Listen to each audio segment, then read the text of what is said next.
Clay Presley does what all passengers should. He stays calm and tries to think ahead. So I started thinking about, if we're going to crash, I know I need to figure out where the exit rows are. If the water comes in, you need to be able to hold your breath long enough to get to those 4 or 5 rows and get the doors open if you can. But before anyone can escape, they must first survive a high-speed impact. It looked like the airplane was going right for the bottom of the Hudson River. Then the airplane popped up, and it was just sort of gently rocking in the waves.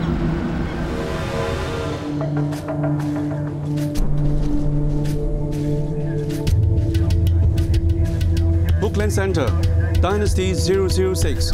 We're declaring an emergency. We request a direct route to San Francisco. Well, they cleared all the other airplanes out of the way. They gave him clear runway, so nobody was waiting. Didn't have to wait for anybody else. He went straight in for a landing. Dynasty 006, Oakland Center, you are now cleared. You are free to descend at pilot's discretion. Captain Ho not only has injuries on board, the plane itself has been severely damaged. His rear elevators, which help control the altitude of the plane, don't seem to be working. Without them, landing his jet safely will be extremely difficult. The problem is, it's a very big airplane and it responds very, very slowly, and you just might not do it before you run out of air. You might hit the ocean. What you need is a very cool head. Captain Ho must now land using varying amounts of engine thrust. It's a controlled fall towards the runway. As we came in, we flew over the house in Atherton where I had lived, where my kids had been born. And I looked down and said, boy, this is fitting. If we don't make it down, or if this plane explodes on landing because it's been so badly torqued and ruptured, you know, at least I got to see that.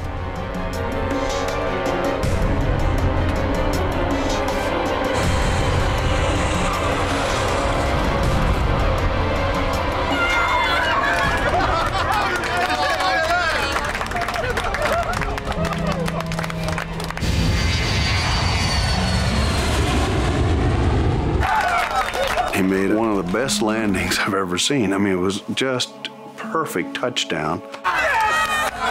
Ladies and gentlemen, this is Captain Ho speaking. Wishing you a safe journey. I hope you enjoyed our uneventful flight. Thank you for flying China Airlines. We hope you fly with us again.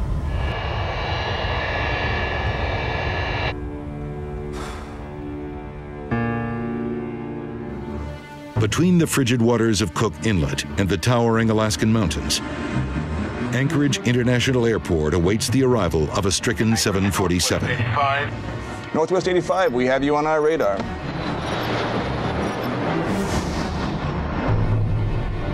The passengers and crew of Northwest 85 are now moments away from an emergency landing. As I was putting my own seatbelt on, I remember thinking to myself, is this all there is? As in, am I done here? Am I going to be alive when this is over? And I thought about my kids and my husband and my home. Northwest 85, clear to land. Emergency equipment standing by. Roger, cleared to land. The crew still has no idea what will happen when the plane touches the ground.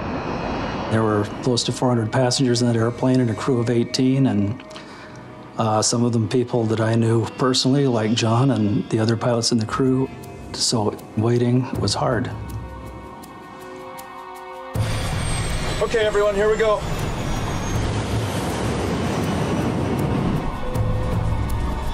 Touchdown in 5. Prepare for impact. Brake! Brake! Brake!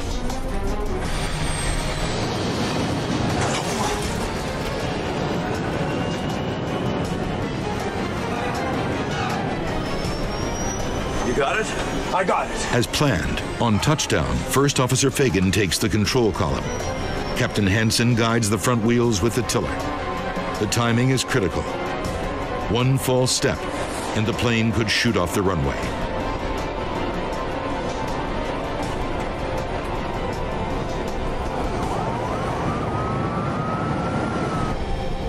We got it.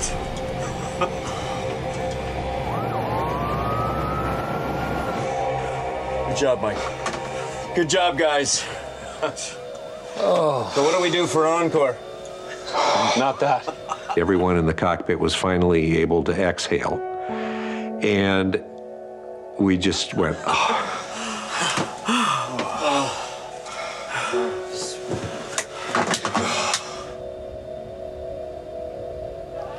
Once we were given the signal that it was okay, Please remain seated until the seatbelt light is off. I knew that I had to get up and go to that entry door and get these people out of this airplane. We did what we were trained to do. We did a great job. Controllers can see what the pilots can't. That's quite the rudder you got there. Must have been a hell of a ride. Oh yeah, it was a real joyride. Yeah. Almost 2 hours after the emergency began at 35,000 feet, all 404 people on board are safely on the ground. Southwest Airlines Flight 1380 is boarding for a trip to Dallas, Texas. The crew flew in earlier today from Nashville. The 4-hour trip to Dallas will be their second and final flight of the day. As Flight 1380 climbs to cruising altitude, controllers at LaGuardia hand the flight over to New York area controllers. Southwest 1380, contact New York Center, 133.47. Copy that, 1380.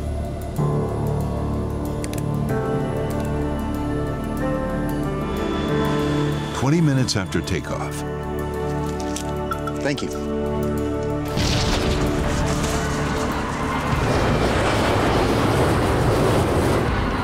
Everything changed. What the? Oh. We had a very large bang. We had multiple warnings going off in the cockpit and a very severe vibration throughout the entire plane. First Officer Elliser struggles to control the aircraft as it banks steeply to the left. I immediately grabbed the yoke to stop the roll. You still got it! I was not able to see any of the engine instruments because the vibration was so severe. It was just a blur of colors. And so I can't see anything. Still got it. Luckily, it was a clear day, a very clear horizon, and I was able to roll out of the bank and recover the airplane. First Officer Elliser reduces engine power and begins a steep descent. Flight 1380 is 10 minutes away from Philadelphia International Airport and closing fast. At an altitude of just 1,000 feet and 3 miles from Philadelphia International Airport, the pilots prepare for an emergency landing. Southwest 1380, runway 27 left, cleared to land. 27 left, cleared to land, Southwest 1380. It's seconds before touchdown. Flight 1380 is flying towards the runway at breakneck speed. Speed brake. Armed with the green light. The pilots are unsure of the damage to the plane. They're making a high-speed approach with a reverse thrust from only one engine to slow them down. They might not have enough runway to stop safely. 50 feet. 30 feet. Captain Schultz is a veteran Navy pilot. She's landed F-18 Hornets in war zones. But this is a landing unlike any other.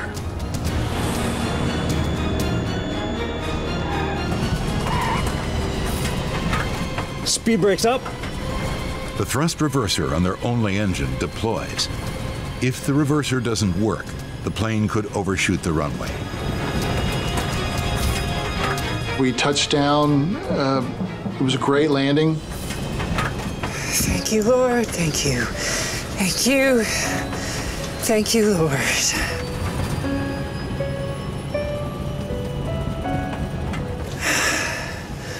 Just gonna pull her around here to the fire trucks. Flight 1380 rolls to a stop. Seatbelt, please. Thank you. Cathay Pacific Flight 780 is cruising at 38,000 feet over the South China Sea. Captain Malcolm Waters and his crew are nearing the end of a 4.5-hour flight from Indonesia to Hong Kong. 165 miles from Hong Kong Airport, the Airbus leaves cruising altitude and begins its descent.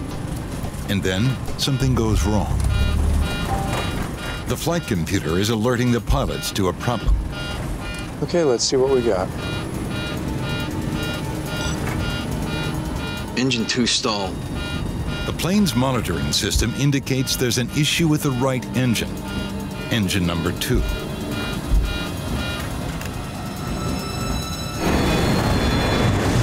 With no explanation for the incident, Captain Waters reduces power on the engine to idle to protect it from damage.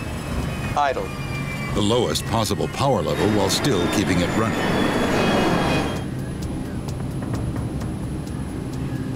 The pilots prepare to land the Airbus with only one engine. Everything is set for an emergency landing.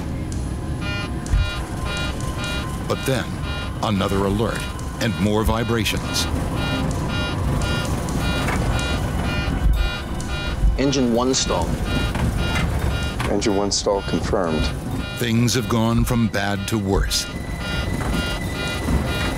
The monitoring system indicates they've just lost the other engine, the one they were counting on to get the plane to Hong Kong. The monitoring system tells the pilots to put the malfunctioning engine number 1 into idle. They are a minute from touchdown. Then, another alert. It's overspeed. It's an overspeed warning, a signal the aircraft is flying too fast. Captain Waters can't figure it out. They should be slowing down. He rechecks the controls. Then he sees it. Engine number 1, which he throttled back minutes earlier, is still running at 74% power. High thrust, too high to land safely. Too low, terrain. Too low, terrain. Their speed is over 100 miles per hour faster than normal. So fast, the flight computer doesn't recognize that the pilots are trying to land. Captain Waters pushes the nose down, forcing the Airbus onto the runway.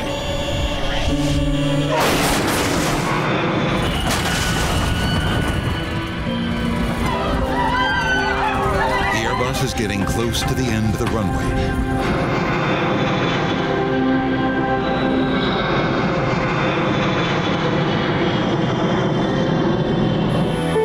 Finally, the aircraft comes to a halt just a short distance from the water's edge. They've used up more than 8,800 feet, over 1.5 miles of runway. Once the aircraft did stop, there's a look of what the hell just happened. A Boeing 737 cruises high above the islands of Indonesia. The crew of Garuda Indonesia 421 is about halfway through a short domestic flight. We were at 28,000 feet on the way to Adi Sucipto Airport in Yogyakarta. Captain Abdul Rozak is a senior pilot with Indonesia's national airline. How does the weather look in Yogyakarta? His first officer is Harry Gunawan. Should be fine, but there might be a bit of rain. I had flown several times with Harry Gunawan, so it was nothing new. We knew each other quite well. January is the rainy season, when the weather is unpredictable. Let's avoid that south. Say, heading 300. Control? Garuda 421, request heading 300 to avoid some weather up ahead. Garuda 421 confirmed, heading 300. Fly direct to Bravo Alpha NDB after clearing weather. Air traffic control authorizes a slight course correction to steer the plane around some looming clouds. But soon, more large storm clouds appear in their path. What do you think? I could see the green, yellow, and red on the radar, and I knew that the safest route would be towards the green. But moments later, the weather is suddenly much worse.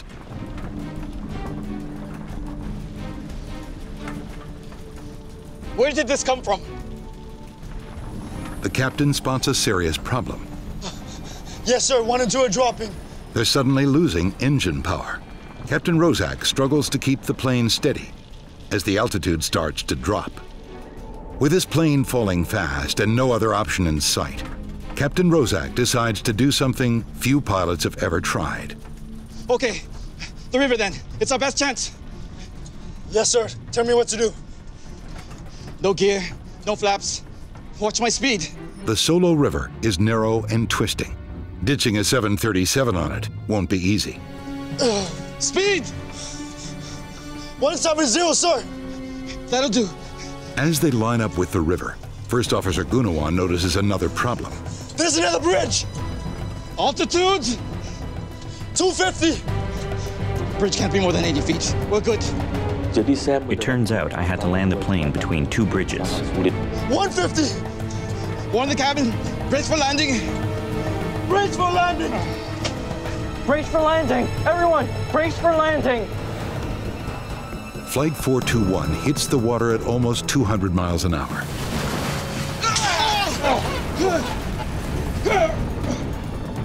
Of the 60 passengers and crew on board, all but one make it out alive. It's a rough ride aboard a 737 on descent to New Orleans. A violent thunderstorm has caught the pilots off guard. Ask the flight attendants to take their seats. Flight attendants, please take your seats.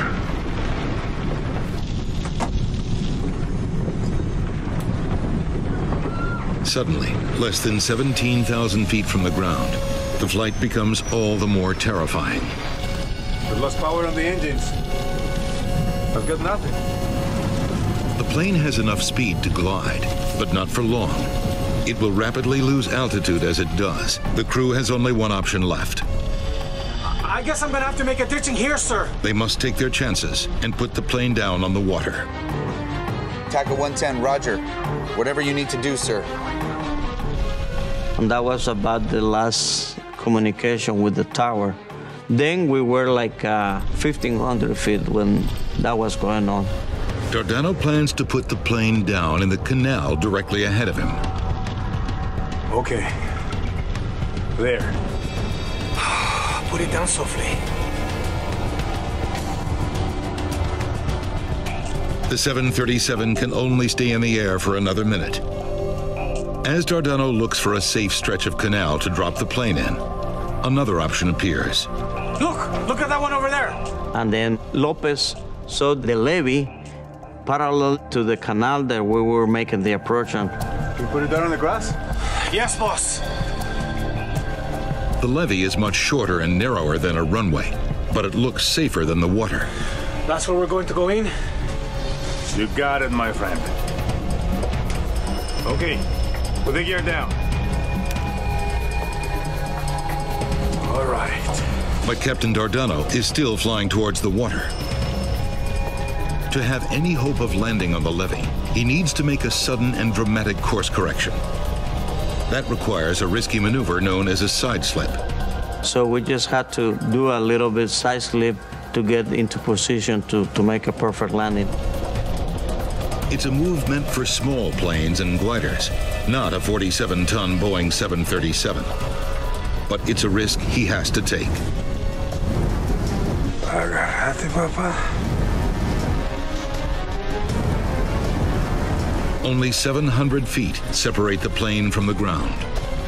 Without engines, the pilots have no thrust reversers to slow the plane when it touches down. Dardano has an additional challenge. With only one eye, he's unable to gauge depth as he speeds towards the narrow, rain-soaked strip of grass. There's a high cement wall in front of the levee and a steep embankment on the left. there may not be enough room to land. Watch out for the wing on that side. I see it. Come on. Aquí te tengo, baby. Aquí te tengo.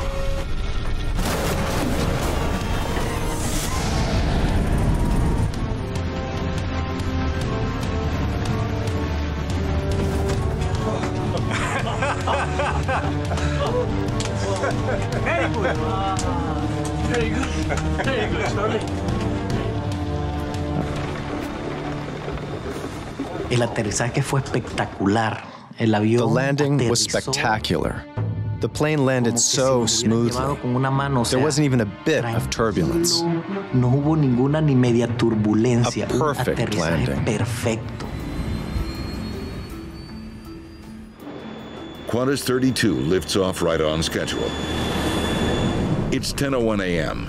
The pilots are just 4 minutes into the flight.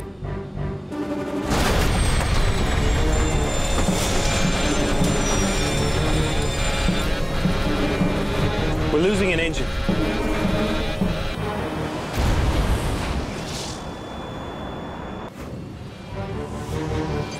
We've lost number 2. Holding 7,500 feet. De Crespigny wastes no time taking over control from the autopilot. 35 years of flying tells him what to do next. Matt, ECAM actions. On it. The captain assigns Hicks to decipher the ECAM data.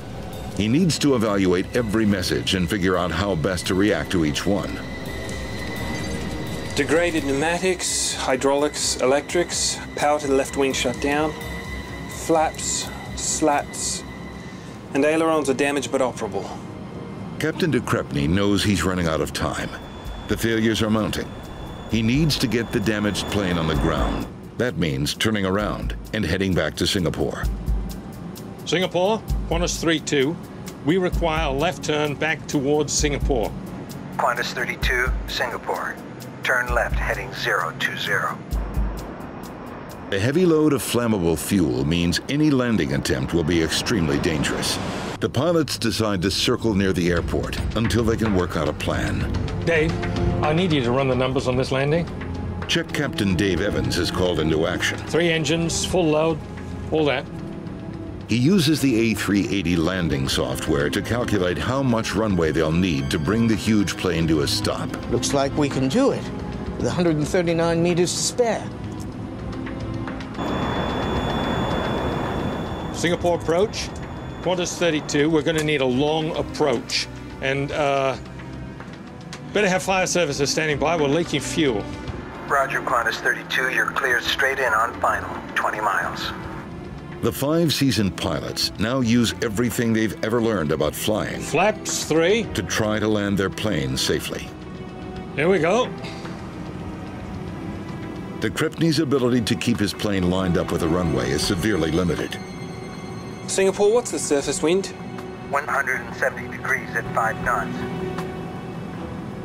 If the crew misses the runway, there's no way the crippled plane can go around for another try. Everybody ready?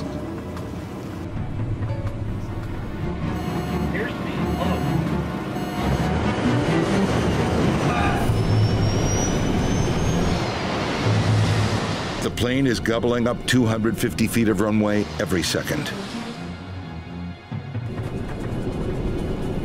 If they don't slow down quickly, they risk overshooting the runway and hitting terrain that could rupture the plane's heavily laden fuel tanks.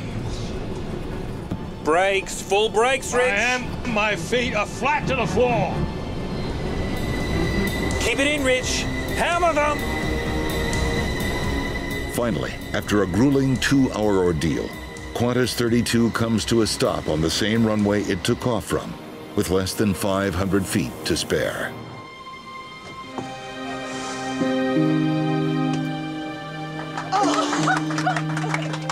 Hallelujah.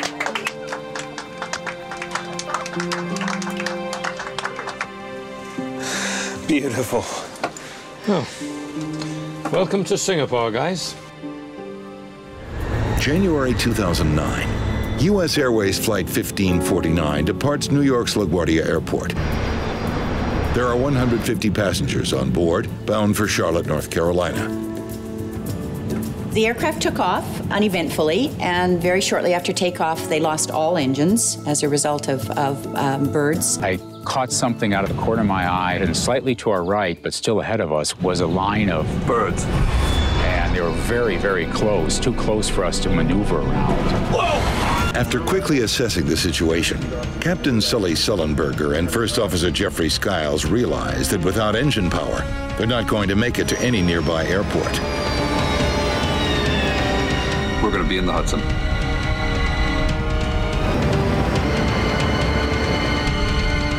Brace for impact. You need to be aware of your brace position. In many, many accidents, the cabin crew are trying desperately to get the passengers into the brace position, but because the passengers haven't read the safety features card, they don't know what that means. Get your heads down and stay down!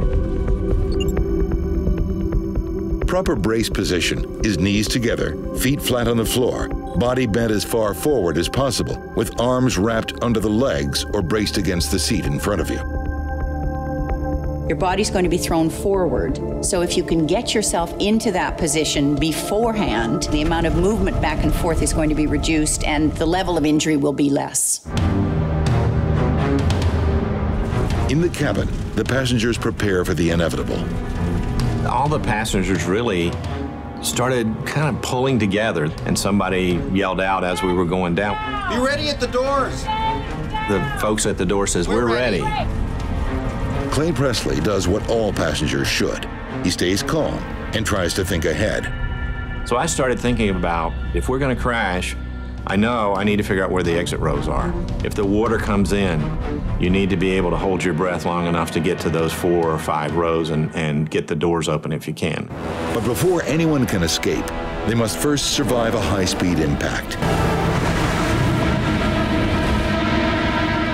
Looked like the airplane was going right for the bottom of the Hudson River. Then the airplane popped up, and it was just sort of gently rocking in the waves. In an instant, the $75 million plane has become an unlikely boat floating down the Hudson River. It's now filling with freezing water. That water was cold. It was very cold, so your feet are freezing. You land in the Hudson in the middle of the winter, the water is going to be very cold and you're going to suffer from hypothermia very quickly. Their feet and their hands will get numb. They're going to be useless. Passengers nearest the exits open the doors.